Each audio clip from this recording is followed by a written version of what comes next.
Ok, les amis, bien le bonjour, monsieur Alex. Aujourd'hui, on est le 25 août 2025 et on va parler du projet. Oui, mais ce projet, justement. Qu'est-ce que c'est que ce projet? Oui, qu'est-ce que c'est que ce projet? Tout le monde veut savoir. Petite intro en 5 points. Nous avons un problème, voire une problématique climatique importante. Est-ce qu'il y a des solutions? Oui, ou en tout cas, il y en a une dont on va parler, la solution du crédit carbone. Ça fait partie des choses qui peuvent servir à calmer un petit peu la problématique, le point numéro 1. 3, on va assez vite voir qu'est-ce que c'est qu'un crédit carbone, comment ça fonctionne, et comment même, je dirais, ça peut mieux fonctionner grâce à certaines innovations, à certaines technologies, en l'occurrence tout ce qui va être tokenisation des actifs réels, le RWA, et l'utilisation de la blockchain pour sécuriser, fiabiliser un certain nombre de choses. 4, nous verrons un petit peu quelle est l'utilité de la chose. C'est quoi la nécessité et l'utilité d'utiliser ça, que les crédits carbone fonctionnent. Et bref, en 5, bien évidemment, que faire? Qui fait quoi? Alors, j'ai envie de dire, il y a plein d'entreprises qui font plein de choses, qui proposent plein de solutions. On va parler d'une de ces solutions, de l'entreprise Prolific et des solutions qu'elle propose. C'est le sujet de la vidéo, et c'est parti.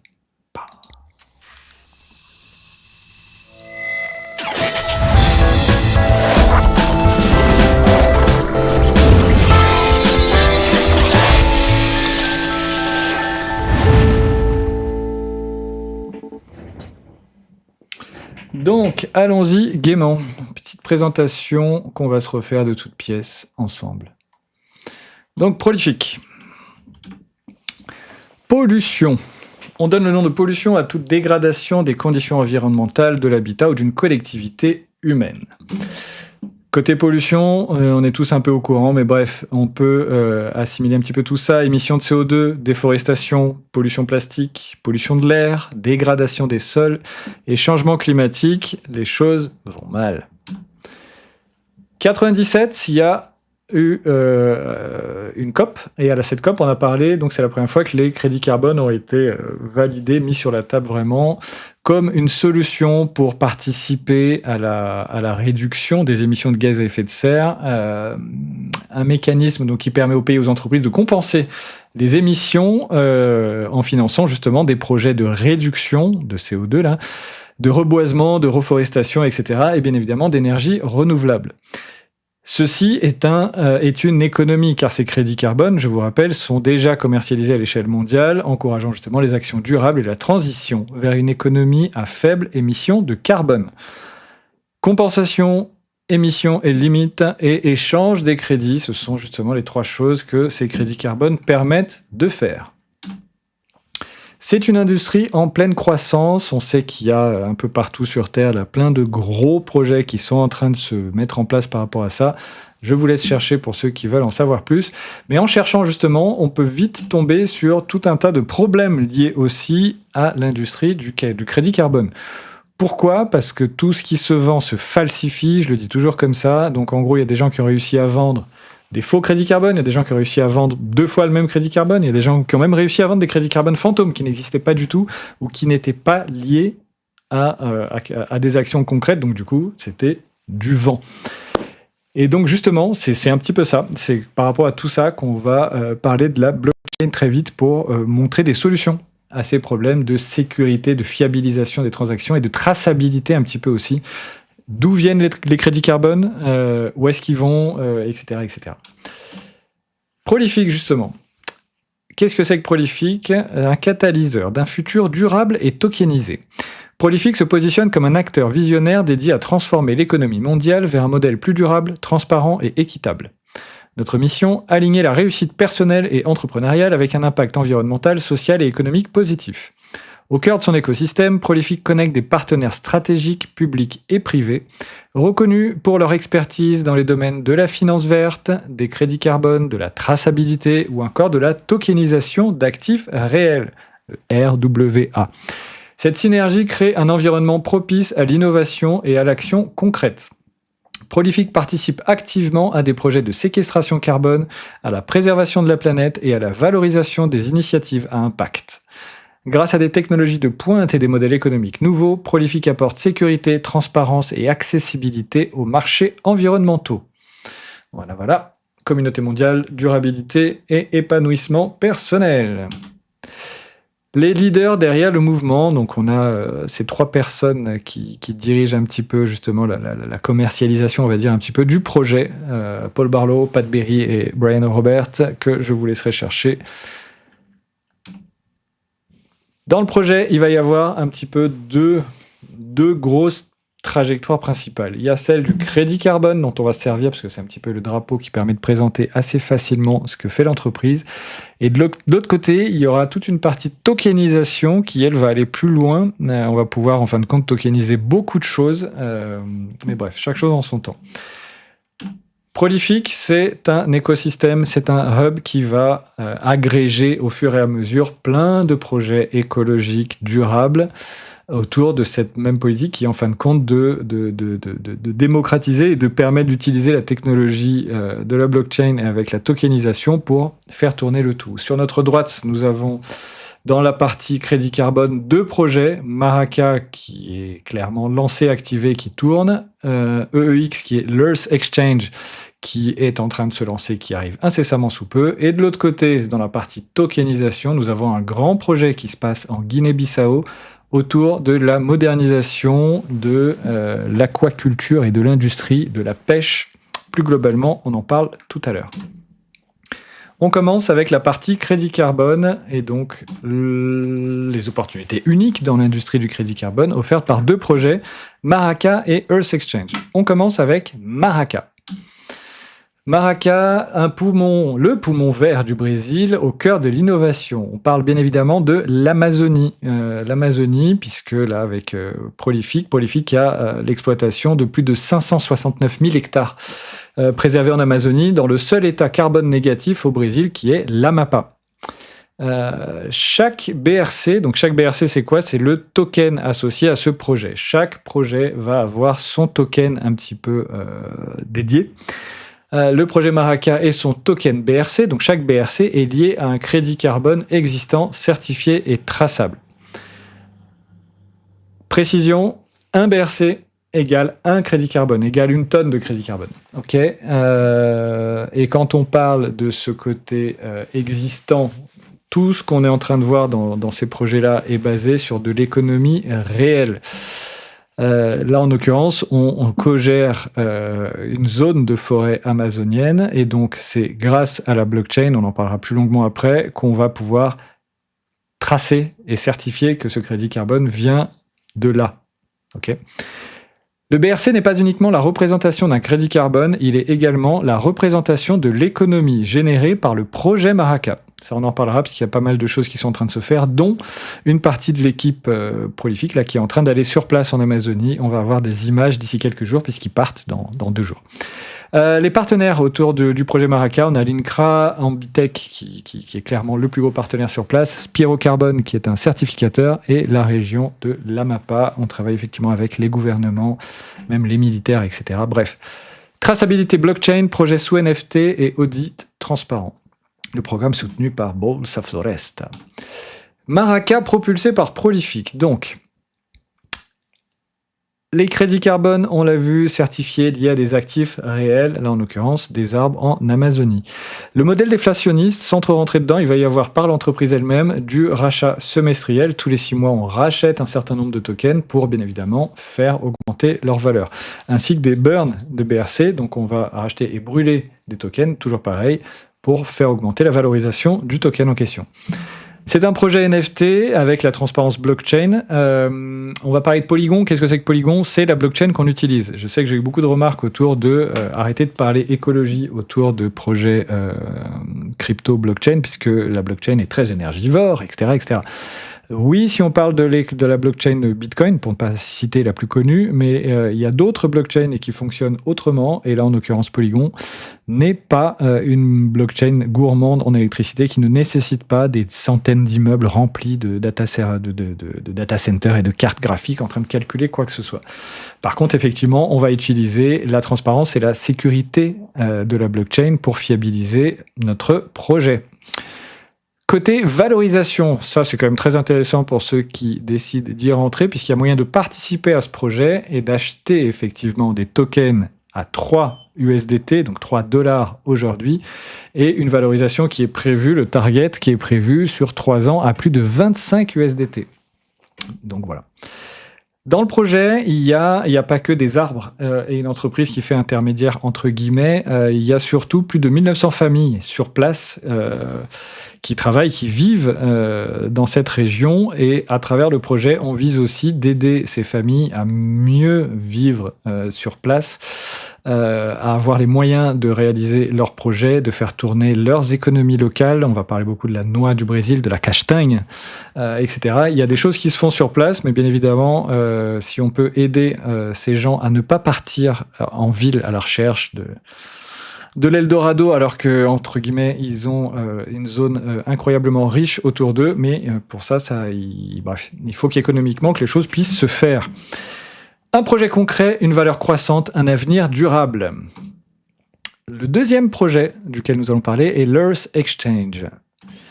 Une exclusivité prolifique, un impact mondial. Donc Prolific détient un accord d'exclusivité contractuelle pour la promotion et la vente directe des solutions développées par Promax Digital, créateur de la plateforme Earth Exchange. Donc effectivement, Promax Digital est une grande entreprise spécialisée dans la tokenisation d'actifs réels, toujours le RWA. Ils n'en sont pas à leur coup d'essai, et Prolific distribue, entre guillemets, fait la promotion et un petit peu le côté éducation autour de ce projet Earth Exchange. Earth Exchange est la solution technologique innovante au service de la séquestration des gaz à effet de serre, combinant traçabilité, transparence et marchés digitaux pour transformer la création et la monétisation des crédits carbone à l'échelle mondiale. Rien que ça.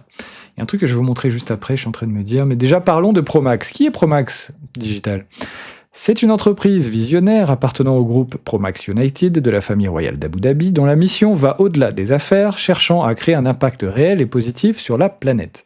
Avec une approche innovante, elle réunit de grandes figures du marché international, des gouvernements, des entités mondiales et même l'ONU, autour d'un objectif unique: transformer la manière dont le monde utilise la technologie, la durabilité et la collaboration pour construire un avenir plus prometteur. Côté crédibilité sérieux, nous avons une norme, le projet Earth Exchange a la norme ISO 14064-2 2019, qui est une norme qui redéfinit comment quantifier et rapporter les réductions d'émissions des gaz à effet de serre dans les projets de crédit carbone comme la reforestation ou les énergies propres, avec transparence et précision. Elle garantit la crédibilité et le sérieux grâce à des exigences strictes, et c'est tant mieux pour nous. Sinon, côté recommandations, on a la CID, qui est une grande ONG là, qui a appuyé notre projet, qui a présenté le projet Earth Exchange à l'ONU. Ce n'est pas rien non plus. Voici le magnifique certificat ISO. Donc la CID, donc la fameuse Arab African Council for Integration and Development, une ONG fondée donc pour l'intégration et le développement entre pays arabes et africains. Voilà, bon, c'est celle qui nous a appuyé auprès de l'ONU, je l'ai dit juste avant. Pourquoi le Earth Exchange ? Donc déjà, quoi qu'il en soit, on est dans le rouge un peu de partout. L'objectif de plus 1,5 degré par rapport à l'accord de Paris suite à la COP 2021 est déjà hors de la COP 21, est totalement hors de portée. On a déjà dépassé ça. Le marché carbone actuel est opaque, complexe, inégal et inefficace. On l'a vu un petit peu. Trop de tiers soi-disant de confiance qui ont peut-être gagné au passage, mais qui ont plus attiré le mauvais œil sur l'industrie du crédit carbone qu'autre chose. Là où c'est complexe, l'opaque, c'est qu'en fait, on ne sait pas d'où viendraient ces crédits carbone, qui en ferait quoi, qui les vend, comment on les régule. On s'attaque à ce problème. Complexe, puisqu'il ne faut pas oublier que pour les détenteurs de terrain, c'est à eux de tout faire en fait. Si tu veux avoir une subvention aujourd'hui parce que tu as des terres vertes qui génèrent du crédit carbone, il faut faire l'audit toi-même, il faut monter les dossiers, etc. toi-même, il faut faire les démarches, toutes les démarches, et plein de papiers toi-même, etc. Cette partie-là va être changée, puisque du coup, il y a moyen de demander simplement une subvention au grand projet, Et par rapport aux connaissances scientifiques actuelles, on est déjà en mesure d'auditer en temps réel, puisqu'en plus, pour dire la vérité, c'est même déjà fait, on en parle juste après, la Terre est déjà auditée, on sait quelle parcelle génère plus ou moins de crédit carbone. Et ça, en fin de compte, tout ça est déjà disponible et prêt à être utilisé. On continue. Le côté inégal et inefficace, bah voilà, ça va avec tout ça. C'est inaccessible aux petits projets et territoires oubliés. C'est ce que je disais juste avant, c'est tellement compliqué et complexe que bref, il y en a beaucoup qui passent à côté. Une planète menacée par l'inaction et la fragmentation.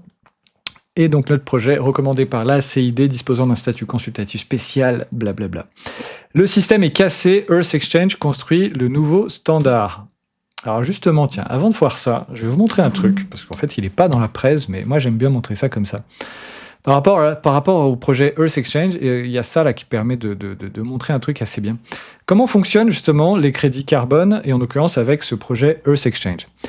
Il y a le processus de conservation. L'étape 1, la soumission des terres à l'Earth Exchange. Les propriétaires soumettent leur projet et il y a un audit qui est fait et une subvention qui est donnée. Voilà, le calcul des récompenses en carbone.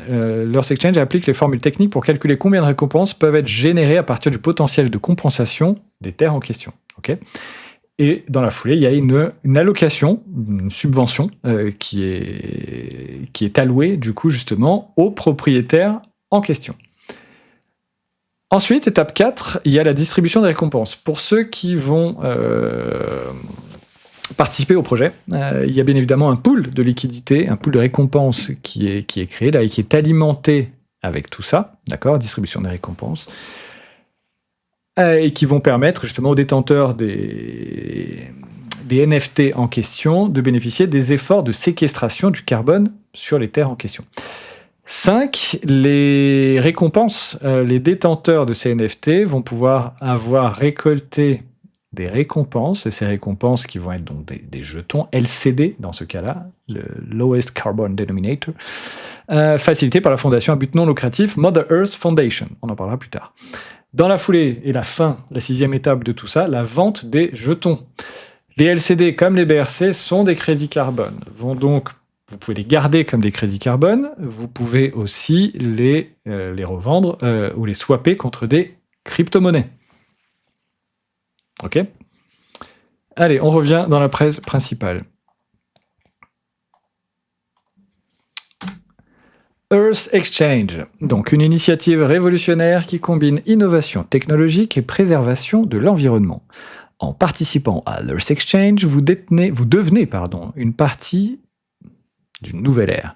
Ici, chaque actif de propriété carbone, donc on ne devient pas propriétaire, mais le NFT, si vous achetez un NFT, vous devenez co-gestionnaire, entre guillemets, de la zone, et entre guillemets, la zone est bloquée pour ça. Vous devenez, chaque actif de propriété carbone créé, bloqué, donc stacké, génère des récompenses vous permettant de contribuer directement à la durabilité mondiale tout en voyant votre participation croître. Tout cela se fait de manière simple et intégrée. Connectez votre portefeuille numérique, Web3, et profitez d'un système qui transforme les crédits carbone en opportunités réelles d'affaires. Avec Prolific et l'Earth Exchange, l'innovation et la responsabilité environnementale n'ont jamais été aussi connectées. Concrètement, pour l'Earth Exchange, on achète un NFT, on le stack. Ce NFT vous génère des récompenses que vous obtenez, les fameux jetons LCD, les tokens. Et ces tokens, à la fin, vous pouvez soit les garder, soit les offrir, soit les swapper, les échanger contre des cryptos. Et bien évidemment, à la fin, ramener ça en euros, bien évidemment. Alors, Earth Exchange, redéfinir les règles du jeu. Donc le NFT de parcelle de terrain, on en a assez parlé. Donc chaque NFT représente un actif réel traçable. Le NFT, ce n'est pas juste un petit dessin. Le NFT est un smart contract, un contrat digital qui vous alloue la zone en question. Un NFT est égal à un crédit carbone tokenisé, représenté à travers un token. Mais voilà, c'est juste ça. Blockchain et géolocalisation, on en parlait pas mal aussi. Le site What3Words vous permet de voir déjà que la Terre est découpée en plein de parcelles de 3 mètres sur 3 et que ces parcelles, bien évidemment, c'est l'audit en fait. Ce site permet de voir l'audit des terres en question. La blockchain, on en a assez parlé pour la sécurité, la traçabilité, la transparence universelle, immuable et éternelle de toutes les données qui y transitent. Et le stacking avec les récompenses pour les utilisateurs. Ça, j'en ai parlé juste avant. Je rappelle, on achète un NFT, on le stack et ça génère des récompenses. Du terrain au token, de l'impact réel à la valeur numérique. L'autre partie, grande partie du projet, la tokenisation au sens un peu plus global. On se sert du crédit carbone parce que ça permet de voir assez vite, assez simplement ce que c'est. Le projet est sexy, on l'aime bien. Les deux d'ailleurs, Maraka et Earth Exchange. Mais là, avec la tokenisation, on va attaquer autre chose. Le projet Fish. Donc, comme je disais en intro, on va y aller direct. Hein. Les informations clés. Les droits exclusifs. Promax, la maison mère de Prolific, là, a acquis les droits de pêche sur 200 miles nautiques en Guinée-Bissau. Concrètement, toute la zone de pêche de la Guinée, les droits d'exploitation de cette zone, c'est Promax qui les a, et pour plus de 30 ans. Ça couvre plus de 90% de la zone totale de pêche, le TAC. Le marché mondial du thon se porte bien, puisque 43 milliards de dollars en 2024, avec une projection à plus de 60 milliards dans les années à venir. Le poisson, c'est bon. Le RWA, The Real World Assets, retenez vraiment ces 3 lettres, c'est vraiment la base de tout ce qu'on est en train de se dire. Si vous comprenez ça, vous avez tout compris. Si vous n'avez pas compris, c'est ça qu'il faut comprendre en premier. Qu'est-ce que c'est que les RWA? En tout cas, avec un impact sur le développement durable. C'est un projet, là, le projet Fish, un projet hybride entre aquaculture durable et technologie blockchain. L'objectif est simple, transformer les pêcheries d'Afrique de l'Ouest, en particulier de la Guinée-Bissau. Le besoin mondial de poissons, il est gros, puisque plus de 106 millions de tonnes à pêcher d'ici 2030. Bref, le poisson, ça marche et ça va marcher encore un certain nombre de temps. L'objectif de la phase 1 est déjà de gérer 190 000 tonnes par an, donc qui génère déjà 1,76 milliard de dollars. On a une marge sur le projet qui est pas anodine puisqu'elle est de 23%. Donc c'est assez sympa. Les phases, on en revient juste après parce qu'on est déjà dans la phase 1 et ça va être un projet sur 3 phases. On en parle, je crois que c'est juste après. Bah voilà, elles sont là les phases. Les phases d'un projet à succès. 1, la production commerciale. Concrètement, il y a déjà des poissons, il y a déjà des choses. Bref, Promax est déjà en train de pêcher sur place. L'exploitation immédiate des ressources via la pêche artisanale et industrielle. Donc, j'exagère des fois en disant qu'ils sont encore à l'ère des pirogues et des filets troués, mais pas tant que ça. L'industrie de la pêche en Guinée existe, mais elle est quand même super molle. Et ce qui fait d'ailleurs qu'il y a beaucoup de vols, hein. Il y a beaucoup de bateaux d'autres zones du monde qui viennent se gaver en Guinée, puisque ils ont pas vraiment, ils n'utilisent pas en fait, ils n'exploitent pas leur zone de pêche. Cette valeur projetée est de 12,15 milliards là sur la phase 1, on y est, c'est déjà actif pour ceux qui sont dedans. C'est de ça qu'on parle, cette phase 1, on pêche des poissons et les revenus des poissons ramènent déjà de l'argent dans le projet pêche Fish pour ceux qui participent. Projet 2, la Blue Transformation, la transition vers une aquaculture plus moderne avec des fermes piscicoles, des systèmes de contrôle, etc., etc. Valeur projetée de cette phase 2, 26 milliards. On part de 12, on passe à 26 assez rapidement, dans les 2-3 ans à venir. 2 ans même, je dirais. Puisqu'après, l'expansion et la diversification. Si tout fonctionne comme Promax le souhaite, le but, c'est de répliquer cette logique, ce fonctionnement sur d'autres zones sur Terre. Donc réplication dans d'autres pays, diversification avec les crustacés, les fruits de mer, etc. Et là, la valeur projetée de la full phase est littéralement de 40 milliards de dollars. On part de 12, on vise les 40. Okay, les fish, certs et la tokenomics. Sans rentrer dans la technique pure et dure, comment participer à cette économie? En gros, très concrètement, on peut acheter des certificats fish. Un fish cert. Il y en a à 250, 500, 1000, 2000, 5000 et 10 000 dollars USDT comme d'habitude. Donc, quand on achète un NFT Fish, pareil, il se met en stacking, on le place, on le met en stacking, et ce stack vous génère des récompenses, les tokens Fish, qui eux tombent, que vous pouvez claim régulièrement, et eux tombent, du coup, vous les avez. Vous obtenez ces jetons Fish. Ces jetons Fish, là, au lancement du projet, leur prix de revente va être de 0,0025 $ le token. D'ici une petite période, parce que du coup, quand je vois le deuxième milestone plus loin, 2-3 ans, d'ici en gros moi je dis 2-3 ans, on vise le premier milestone à 0,25$ le jeton. Donc on enlève 2 petits zéros au jeton. On passe de 0,025 à 0,25. Le deuxième milestone, d'ici 2-3 ans d'après Prolific, enfin Promax, mais je vais dire moi d'ici 3, 4, même 5 ans. Moi je prévois de la garder 10 ans personnellement, parce que le NFT génère pendant une dizaine d'années. Je vous montrerai ça après. Mais concrètement, 1,25$. Donc on part d'un token qui est valorisé à sa sortie à 0,0025 et on a un target à 1,25$ d'ici 2-3 ans par le texte officiel. Et moi je dirais, même si c'est 4 ou 5, faites vos calculs, c'est assez sympathique, surtout que, bon allez, je vais lâcher le truc. J'ai des fiches, j'en ai 2, des fiches certs. J'en ai déjà récolté plus de 70 000. Voilà, là, en même pas 2 mois, j'ai déjà 70 000 tokens fiches, alors que j'ai un fiche à 250 et un fiche à 500. Donc 750 seulement d'investis et on frôle déjà les... Bref, faites vos calculs. Tokenomics, le projet Fish repose sur un modèle unique où les revenus issus de la pêche réelle, encore une fois, tout est réel dans le truc, capture et aquaculture, soutiennent directement le token. Les revenus du projet Fish, estimés à 1,76 milliard par an, avec 23% de marge, alimentent le système de royalties qui soutiennent la valeur du token. On a aussi, bien évidemment, 5 à 15% de profit utilisés pour buyback et burn les tokens. Là aussi, il y a du buyback et surtout du burn de tokens pour faire augmenter la valeur dans le temps. Voilà, tout simplement. Le projet Fish, impact et durabilité. La pêche durable est dans le collimateur du projet, donc respect des zones et des quotas de TAC, donc des zones autorisées, des zones totales, enfin je ne sais plus comment on dit en français, mais c'est les zones autorisées maximales de pêche par rapport au pays. Les méthodes sélectives, protection des zones de reproduction.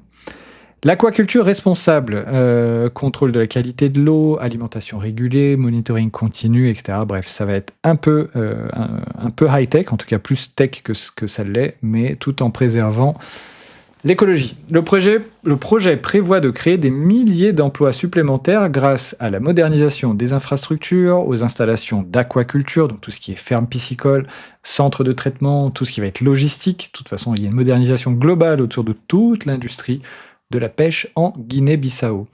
À l'émergence des secteurs de soutien, chaîne du froid, transport, maintenance, distribution, etc. Un beau projet, ça aussi. La révolution de la tokenisation des RWA, donc le Real World Assets, j'en ai beaucoup parlé, mais je vais encore en remettre une couche puisque c'est la base et l'essence même de tout ce qu'on est en train de faire et de tout ce qu'on vise de faire. On parle de la conversion d'actifs réels. Donc ça peut être l'immobilier, ça peut être les crédits carbone, tout ce qui est commodité, je veux dire l'or, tout, en fin de compte, tout ce qui existe, etc. L'énergie, même l'énergie peut être tokenisée. Tout ça va être donc du coup transformé en actifs numériques sur la blockchain, ce qui apporte de la liquidité, de la transparence et de l'accessibilité à des actifs traditionnellement illiquides. Les chiffres clés du marché en 2024, j'avoue que ça a été une première énorme explosion pour ceux qui ont suivi. Le marché des RWA a été estimé à plus de 185 milliards, là, juste l'année dernière. Et on vise une croissance... non, on vise rien du tout. Il y a eu une croissance de plus de 32% et elle a encore beaucoup plus monté en ce début 2025. J'ai pas les chiffres là, mais 2025, c'est de la folie ce qui s'est passé. Et bref. Prévision ambitieuse. Pour 2030, on a des projections entre 4 et 30 trillions de dollars. Tout le monde y est, de toute façon, BlackRock, McKinsey... Templeton, Goldman Sachs, la World Bank, tout le monde est dessus, cherchez pas. Potentiel de 19 trillions pour les actifs tokenisés on-chain, c'est nous, très, très concrètement. Avec un impact global, transformation de presque toute l'économie via la tokenisation. Pour ceux qui me fréquentent, j'en parle tout le temps, mais les autres, cherchez, tout le monde est en train de s'y mettre, tout va s'y mettre. De toute façon, cherchez pas, tout va être tokenisé, que vous le vouliez ou pas. Le mouvement est lancé, ça ne s'arrêtera pas, ça a trop d'avantages, ça n'a pas beaucoup d'inconvénients, et c'est juste le futur de la gestion de l'argent avec l'Internet. L'Internet, le Web3 va être l'Internet de l'argent, et le truc est clairement lancé. Pourquoi les RWA changent la donne ? Encore une fois, on remet des tartines du truc. Liquidité, fractionnement des actifs, donc crédit carbone, commodité, pour un accès démocratique. Comprenez bien le truc. Genre, si on parle d'immobilier, c'est cool d'acheter un appart quand on peut se l'acheter en entier, mais il faut avoir de l'argent, il faut pouvoir souscrire à des prêts, il faut avoir ci, il faut avoir ça. Avec la tokenisation, rien ne vous empêche de devenir propriétaire d'une partie du bien. Démocratisation radicale du truc. Pour la démocratisation, on peut parler de ça aussi. L'argent. Il y a plein de gens, un corps sur Terre, qui n'ont pas accès à des comptes en banque traditionnels. Or, avoir un wallet crypto et pouvoir gérer des cryptos, en fin de compte, tout le monde peut le faire à peu près partout sur Terre. Enfin, c'est en train de changer totalement la donne, ce truc-là. De la transparence, tout ce qui est traçabilité on-chain, notamment des crédits carbone, des produits, des commodités. Vous allez voir qu'au bout d'un moment, dans très peu de temps, il y a des trucs tellement dingues qui vont être tokenisés, genre par exemple, qui vont être pas tokenisés, qui vont être en tout cas, qui vont utiliser la blockchain pour vérifier les choses. Je pense au diplôme. Aujourd'hui, tout le monde peut se vendre d'avoir fait telle ou telle étude, etc., etc. Demain, un employeur peut juste vérifier sur la blockchain si tel ou tel CV, si tel ou tel diplôme sont réels, sont vrais. Cette simple vérification-là, notre monde manque cruellement de ça. On l'a vu en plus dernièrement, désolé de parler trop, mais tout le monde me dit en ce moment qu'on ne peut plus croire les news, les nouvelles, on ne peut plus savoir qu'est-ce qui a été rédigé par des humains, par des IA, même quand on voit des vidéos, est-ce que c'est vraiment la vraie personne qui le dit? Parce que quand on voit Trump et Poutine danser ensemble dans la neige en train de se faire des câlins, on sait que c'est pas eux, mais concrètement, quand on regarde la vidéo, on verse la larme parce que on y croit, on vibre sur la musique de Royal Canin. Là. Bref. Tout le monde suit ce que je suis en train de dire, on manque de transparence, on manque de sécurité dans notre monde, et la blockchain permet clairement ça. Bra. Efficacité, tout ce qui est smart contracts pour automatiser les transactions et réduire les intermédiaires. Moi j'adore cette partie-là. Pourquoi avoir des intermédiaires quand on peut vérifier soi-même les choses? Ceux qui font, ceux qui utilisent, ceux qui ont besoin, ceux qui achètent, Bref, quand vous aurez compris ça, vous aurez tout compris.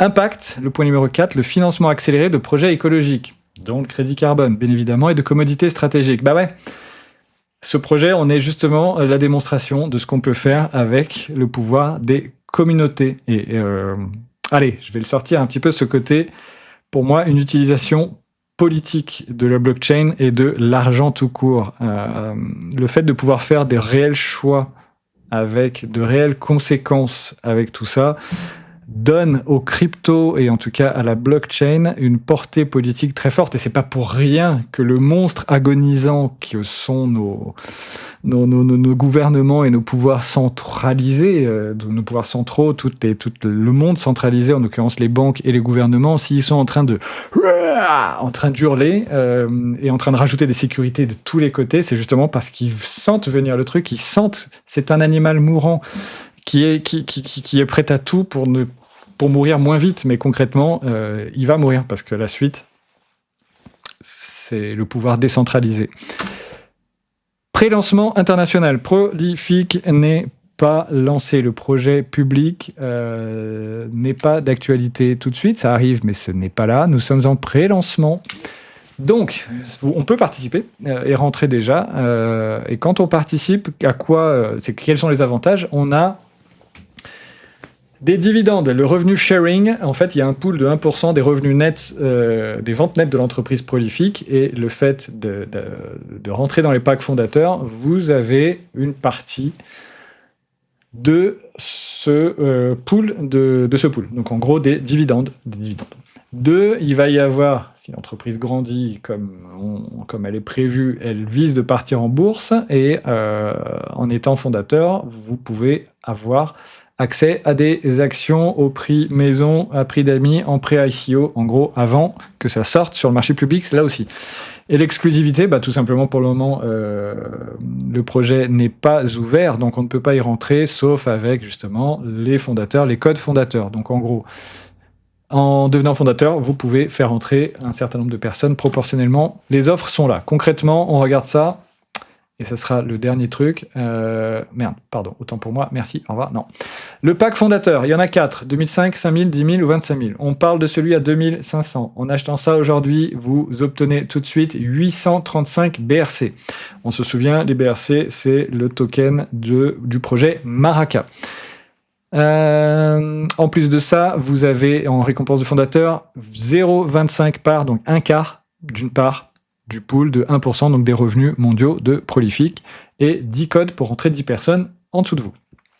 Avec le pack à 5000, vous avez 1700 BRC et une demi-part du pool de 1%. À 10 000, 3500 BRC et une part entière, d'où le fameux 1%. Et voilà. Les amis, c'est ça la présentation du projet. Qu'est-ce que c'est que Prolific? Qu'est-ce que c'est que ce projet? C'est ça, c'est un projet Web3 qui permet, en utilisant la blockchain, de participer à des financements de projets écologiques et d'en obtenir des récompenses swapables en crypto-monnaie. Voilà, Prolific, c'est ça. Là, on est sur 3 projets, mais il faut bien comprendre que nous sommes juste sur un hub de projets. Ça, c'est les 3 premiers. Les autres suivront. Donc, chaque chose en son temps. On commence par le début, mais ça ne va pas s'arrêter là. Les amis, j'espère que ça vous a plu, que ça permet d'éclaircir un minimum les points. Si vous avez des questions, surtout, n'hésitez pas. On est vraiment là pour répondre à vos questions. Donc, n'hésitez pas. Tout ce que vous voulez savoir. Et on se dit à bientôt pour la suite des aventures. Ciao, bye.